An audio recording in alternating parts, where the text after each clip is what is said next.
Sou Erivaldo Alencar, um poeta e escritor. Nascido no Comboeiro, na terra do lavrador, cearense cabeça chata e filho de cantador. Fala, meus amigos e amigas do canal Fama e Festa, saudações nordestinas! Um grande abraço, já vai ampliando a tela, aumentando o volume para assistir esse bate-papo especial com o escritor cordelista Erivaldo Alencar, da terra do lavrador, a Copiara. Bate-papo muito especial. Vamos lá pro vídeo. Meus amigos e amigas do canal Fama e Festa, hoje eu estou com um prazer imenso de estar recebendo um convidado muito especial. Seu Erivaldo Alencar, escritor cordelista, e a gente quer apresentar um pouco do trabalho desse homem, desse cidadão acopiarense, e mostrar que a Copiara vai muito além na cultura. Seu Erivaldo, primeiro de tudo, obrigado por aceitar o convite no canal Fama e Festa. A gente vai bater um papo hoje, falar um pouco do trabalho do senhor, né? Com certeza, é uma satisfação muito grande, Jonathan. Você está me recebendo hoje para me falar do meu trabalho, falar da cultura de Acopiara, que é muito importante. Acopiara é um grande celeiro de artistas e o que está faltando na realidade é um apoio. Porque nós temos muitos artistas aí no anonimato esperando uma oportunidade para apresentar seus trabalhos e, claro, divulgar a nossa querida terra do lavrador.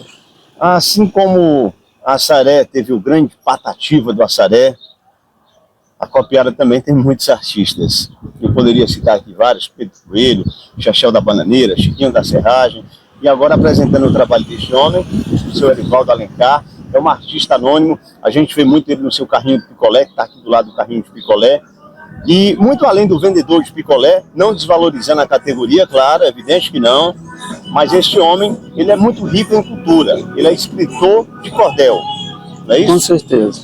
E ele começou essa jornada há muito tempo. A gente, para entender, vai conversar agora com ele. O senhor começou a escrever desde que idade, senhor Erivaldo? Olha, eu tentei escrever ainda na idade de criança, talvez 12, 13 anos, mas fui desmotivado. E daí por diante tentei por várias oportunidades e não consegui. Então, só faltando menos de 2 meses para mim completar 50 anos de idade, de um pedido que eu fiz a Deus, eu trabalhava com esporte, uma decepção que eu tive, algo para me fazer, que eu me comprometeria, não decepcioná-lo, não escandalizar. Naquele momento eu senti assim, um apagão na minha vida e, no mesmo momento, uma luz reacendeu no fundo. Escrever poesia. Eu sempre andei com caneta e papel no bolso, ali de frente ao polo, certo? Eu vinha lá da casa do prefeito da época, isso em 10 de setembro de 1998. O sol causticante, meio-dia, comecei a escrever. Escrevi o primeiro poema, Mulher Pretensiosa. O porquê do nome Mulher Pretensiosa eu não sei, me surgiu de repente. Que daí para cá, eu enfileirei até hoje, nesses 25 anos de trabalho como escritor, como poeta cordelista, poeta poemista, eu já compus um total de 3.159 poemas que estão no meu blog de poesia, Poesias Erivaldo Alencar. Quem quiser acompanhar no meu blog, só acessar na internet, com as letras minúsculas, né? Poesias, dá um espaço, Erivaldo, dá um outro espaço, Erivaldo Alencar, que vai ter uma enorme quantidade de poemas, né? 3.159 poemas, não é brincadeira para a pessoa escrever em 25 anos. São muitos poemas, 3.159 poemas para uma cabecinha só, isso aí, meu amigo, vou te falar. O senhor tem cordéis já escritos aí, que chamam bastante atenção. Você que gosta da cultura, você que gosta de cordel principalmente, vale a pena conferir o trabalho deste homem. Alguns que me chamam a atenção é da história, né, do Cega Aderaldo, que é uma figura muito popular aqui no nosso sertão, e também da história do Lampião. O senhor trouxe até no bolso, né? Com certeza. O senhor pode explicar mais um pouquinho, para quem está nos assistindo agora, já deve ter ouvido falar, Cega Aderaldo. Quem foi Cega Aderaldo? Cega Aderaldo, ele foi um grande poeta repentista, nascido no Crato, e se criou lá em Quixadá. Inclusive, em Quixadá tem até uma estátua e tem um museu com o nome dele, certo? Ele sempre usava o instrumento de preferência dele, era a rabeca. Ele criou quase 30 filhos sem nunca se casar. E isso sem ser pai biológico de nenhum. Ele chegou até a formar uma banda com esse pessoal, para onde ele ia, levava a criançada para fazer as apresentações, né? E hoje, o Cego Aderaldo, ele é considerado o príncipe dos repentistas do Brasil. Porque o homem foi um fenômeno, apesar que ele não tinha, assim, muitos conhecimentos intelectuais, mas foi de uma sabedoria imensa. Inclusive ele disse que quando ele chegou aos 18 anos, que tomou uma água lá numa casa de uma menina que ele gostava dela, ou que tinha interesse nela, chegou, pediu uma água, quando acabou de beber, estourou os 2 olhos. Foi interessante. E ele disse, aqui consta no cordel, que ele falou que com a cegueira dele, aumentou mais a inspiração dele, né?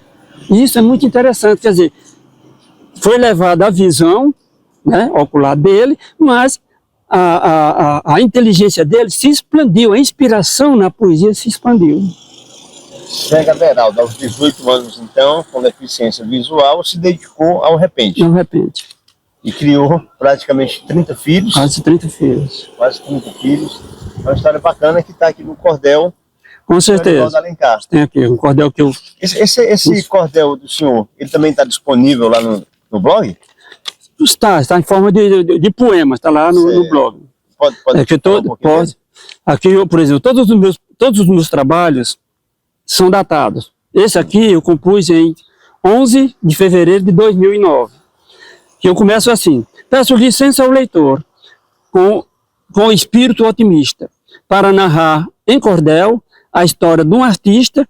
Ele nasceu lá no Crato, grande poeta repentista. O Aderaldo Ferreira de Araújo, nome seu, o maior dos repentistas, em nosso Brasil nasceu, como cego Aderaldo, o mundo o conheceu. Agora eu sei a história de Cego Aderaldo, porque na infância, né, sempre quem tinha problema visual, o povo dizia Cego Aderaldo. Com certeza. Então a gente sabe um pouquinho, assistindo esses vídeos aqui é muito importante, que a gente conhece um pouco da história do nosso povo, do nosso sertão, e é muito importante. Deixa eu perguntar também, o senhor também tem no cordel aqui Lampião, o rei do cangaço. Com certeza. Lampião, rei do cangaço, o senhor com certeza pesquisou muito, tem um rico conhecimento para falar, né? Lampião, rei do cangaço. Exatamente, é interessante. Para muitos, Lampião foi um bandido, um desordeiro. Para outros, ele foi um herói. Um herói. Existe uma divisão muito grande de opiniões. Existe. Né? Inclusive, na cidade de Triunfo, Pernambuco, tem uma estátua em homenagem a Lampião. Por quê? Lampião entrou no cangaço por causa de intriga de vizinhos, por causa do chocalho. Começou por causa do chocalho, que a gente pode prolongar muito, mas começou por causa do chocalho. Depois, o pai dele foi assassinado. E ele, para vingar a morte do pai, ele procurou justiça, mas ele não encontrou apoio na justiça, porque esse senhor lá era muito poderoso.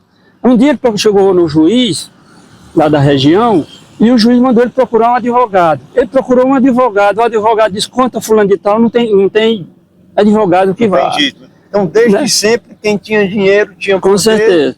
Isso aí então, o que ele fez? Ele comprou um rifle, comprou muita munição e mandou, porque o pessoal falava que ele era analfabeto, mas não, ele não era analfabeto. Ele fez um bilhete de próprio punho e mandou para o juiz. Pronto, juiz, eu mandou procurar um advogado, eu tenho 200.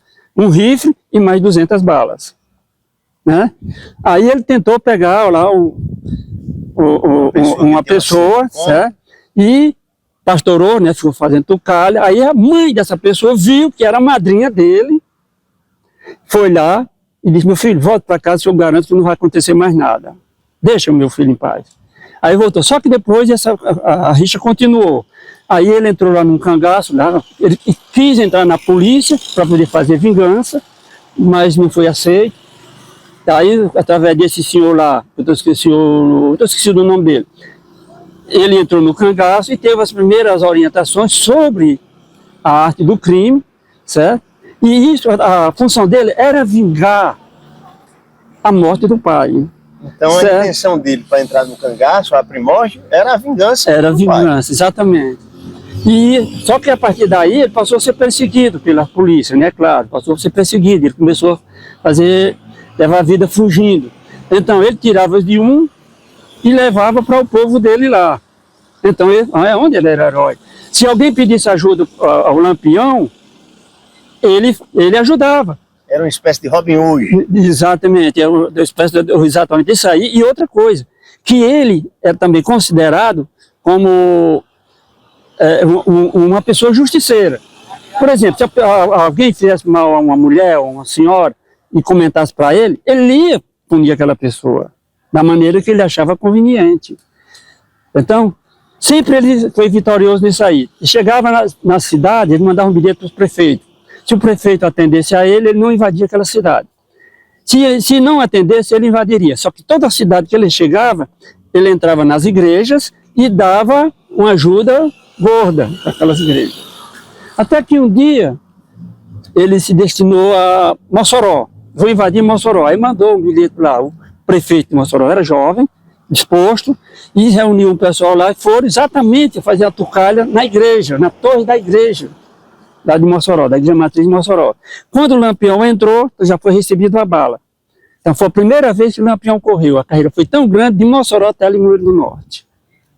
Até que depois ele foi traído, né, pelo próprio comparsa, lá na fazenda Angico, no estado de Sergipe, e foi assassinado. Uma parte do bando dele. E é mais uma aula, né? Mais uma aula da história do nosso sertão que a gente aprende aqui com o senhor Arivaldo. Obrigado, senhor Arivaldo, por compartilhar esse conhecimento. Pode recitar um pouquinho aqui do poema? Eu vou recitar sempre o começo, viu? Depois... Cordel. Eu vou narrar a história de um grande valentão que nasceu em Pernambuco e assombrou todo o sertão. Falo do rei do cangaço, Virgulino Lampião. O Virgulino Ferreira da Silva, o nome seu, 7 de julho de 1897 nasceu no sítio Passagem das Pedras, ao lado dos pais cresceu. Natural de Vila Bela, atual Serra Talhada, filho de José Ferreira, uma pessoa respeitada, a senhora Maria Lopes, a sua mãe adorada. Muito bom, muito bom. Obrigado. Eu queria muito que pessoas que têm um intelecto como o senhor tivessem um reconhecimento, não só da família, mas do público, das pessoas da cidade, mas isso de verdade não acontece. Não existe esse reconhecimento. O senhor já encontrou muita dificuldade com essa questão de ter o reconhecimento? Muitas. Eu já fui entrevistado. A primeira vez que eu fui entrevistado nesse sentido foi com o Jornal Diário do Nordeste, uma seção lá do Cariri. Estou esquecido o nome dessa pessoa, trabalha até aqui, é daqui de Acopiara, certo? Fez um trabalho muito bonito. Em seguida, eu recebi a Catarina, que tinha um programa na TV Jangadeiro, fez um belo trabalho comigo.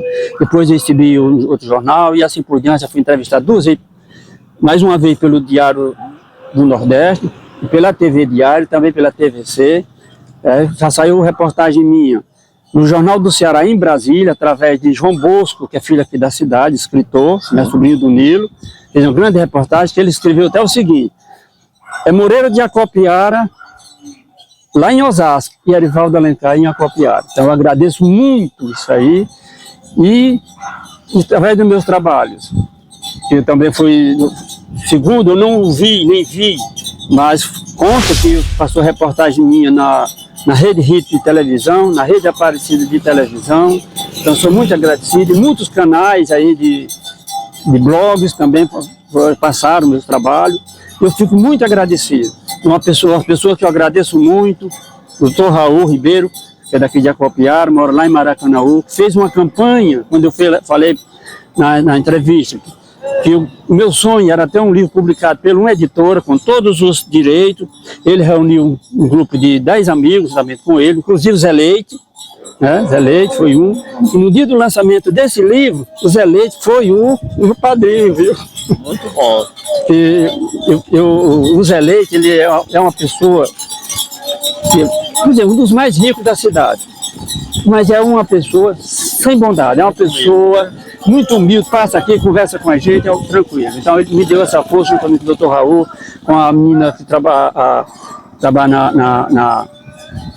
trabalhava na assessoria de comunicação, e outras pessoas, que no momento a gente não lembra de citar o nome. Do reconhecimento do público, do público, dos populares, né? Porque mas é muito importante o reconhecimento dos populares. A gente estava conversando aqui em off, antes de começar o vídeo, E não existe pagamento para o artista, quem vive no meio artístico, maior do que o reconhecimento. O reconhecimento. Ele é secundário. O dinheiro é para manter o projeto, para imprimir o cordel desse daqui, imprimir um livro. O seu Arivaldo ele tem os custos, então ele precisa de qualquer quantia para que possa dar sequência ao projeto.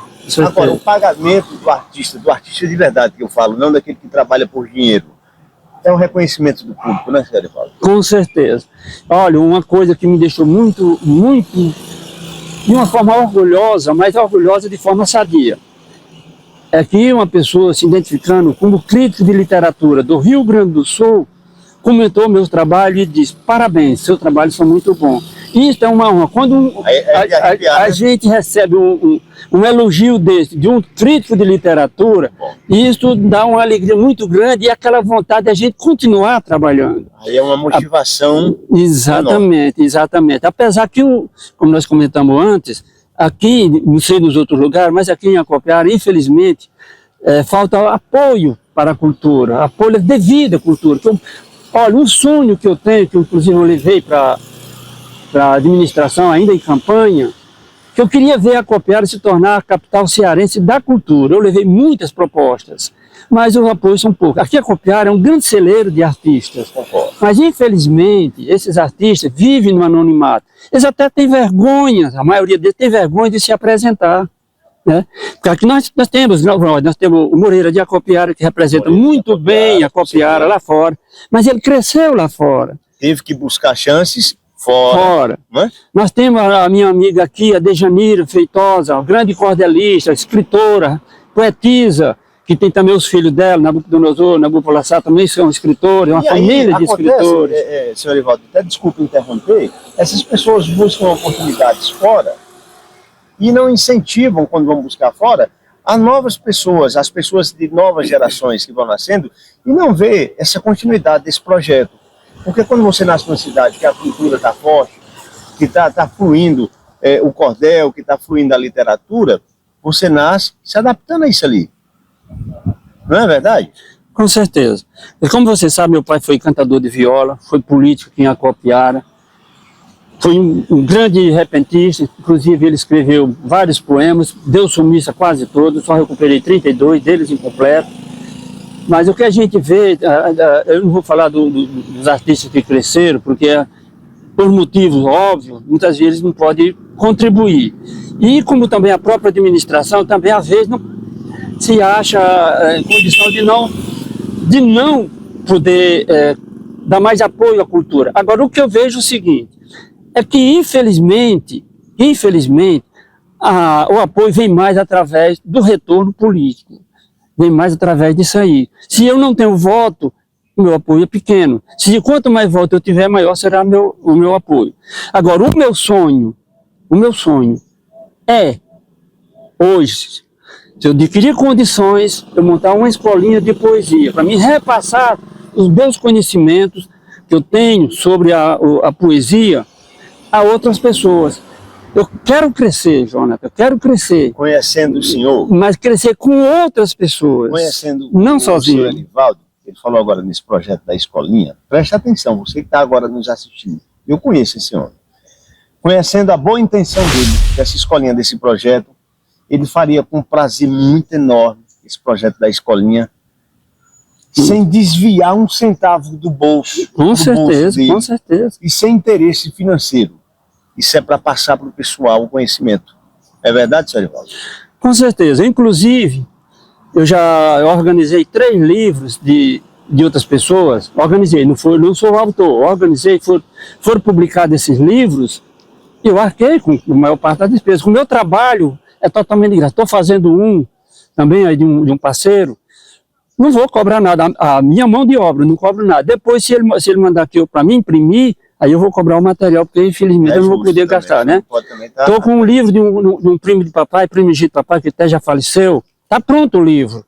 Já comecei o trabalho de impressão. Isso aí eu vou arcar com toda a despesa. Só que eu não vou imprimir muito, porque eu vou imprimir sob demanda, né? Como se chama, demanda. Estou precisando, eu imprimo um. Inclusive eu tenho a minha biblioteca, hoje, a minha biblioteca tem cerca de 6.000 livros. cerca de 5.000 exemplares de revistas, muitos jornais, muitos, cerca de 1.200 discos vinil, cerca de 400 CD, DVD, fitas de vídeo, tudo originais, né? Eu tenho a minha biblioteca, não está arrumada porque o meu tempo disponível é pouco, mas tem pessoas que perguntam, mas Erivaldo, por que tu quer tanto livro? Você lê tudo? Não tenho a mínima condição de ler tudo. Agora, os trabalhos de poesia, eu leio todos. Tanto livros como cordéis, eu leio todos. Muito bom. Certo? Tem algumas matérias que eu também gosto de ler. Química, física, matemática, isso aí são mais, não faz parte do meu gênero, então dificilmente eu rabisco, né, eu leio alguma coisa. Mas eu só queria, Jonathan, além da escolinha, eu poder adquirir recursos para mim proporcionar a realização de sonhos de outros artistas de Acopiara, principalmente da minha área, que é a área da poesia. Né? Imprimir seus cordéis, imprimir seus livros de poesia, principalmente isso aí. Que aqui guiar, né, essas pessoas novas que não têm tanto conhecimento já, saber como iniciar. Exatamente. Quando eu faço palestra nas escolas, faço palestra nos CRAS, aí eu sempre oriento os alunos para eles começarem a escrever livro. Aí tem aluno que pergunta, mas como que eu vou começar? Eu digo, você começa escrevendo o seu diário. Quando for no final do ano, você vai ter um material que dá para você imprimir um livro. Você comece, além do dia a dia que vai acontecer com você, você procura conhecer seu pai, conhecer sua mãe, quando eles nasceram, nome completo, nome dos seus avós, dos seus irmãos, dos seus tios. Aí você já está escrevendo uma genealogia. Né? Que eu estou escrevendo a minha genealogia para ter a família Alencar. Está faltando eu descobrir quem é ou quem são os meus 6º avós do lado do Alencar. Eu já cheguei no 11. Eu conseguindo isso aí, são 15 gerações. Do meu 11º avô aos meus netos. São 15 gerações. Bom, a gente poderia passar aqui o dia inteiro falando com este homem, que ia estar aprendendo muito, ia estar enriquecendo a cultura de quem está assistindo também. Mas o tempo é resumido também. E eu queria agradecer aqui, de verdade mesmo, ele ter aceitado esse convite. Tenho certeza que você de casa gosta de estar assistindo esse tipo de conteúdo. Espero ter mais oportunidades. Espero que você deixe o like, deixe um comentário aí, um comentário bem positivo aí, de muita força também, muita luz e sabedoria ainda mais para este homem, seu Erivaldo Alencar, poeta, escritor, cordelista, aqui de Acopiara, natural de Acopiara. Espero que esse homem tenha muitos anos de vida ainda para nos ensinar, para compartilhar seus conhecimentos. Senhor Erivaldo, alguma coisa a acrescentar? O que eu tenho a acrescentar é o seguinte. É comum você conversar com um poeta e ele falar que para ser poeta não precisa de professor e nem de escola. Eu discordo.